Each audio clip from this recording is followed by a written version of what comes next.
زما خوگو اسلامی رونو حضرت انس رضی اللہ تعالیٰ عنہ نا روایت شوه ده چې ما حضرت عمر ابو خطاب رضی اللہ تعالیٰ عنہ دا ویلی دی چې ما حضرت انس رضی اللہ تعالیٰ عنہ لا عرض کو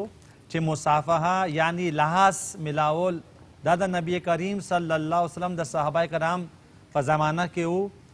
نو آپ رضی اللہ تعالیٰ عنہ دا خبر ہوگا چې آو خپل کې لاس ملاولو د برکته د سینینا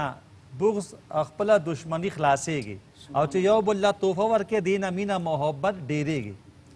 حضرت سیدنا عطا خراسانی رضی اللہ تعالیٰ عنہ نے روایت دے کہ حضور نبی کریم صلی اللہ علیہ وسلم نے دا ارشاد ویلے دے کہ یو بل سره لاس ملاوي دې سره د سینینا کینه زی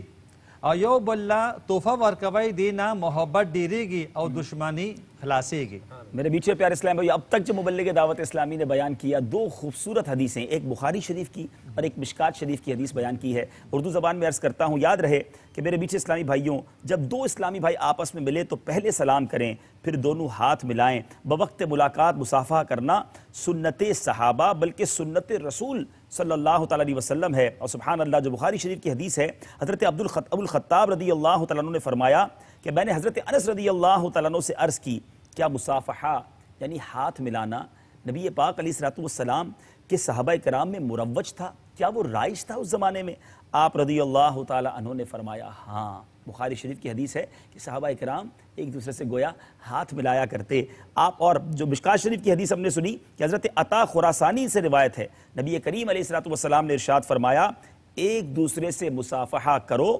اس سے کینہ جاتا رہتا ہے، اور ہدیہ بھیجو، آپس میں محبت ہوگی اور دشمنی جاتی رہے گی. تو تحفہ دینے سے دشمنی چلی جاتی ہے، مصافحہ کریں تو محبت بڑھتی ہے.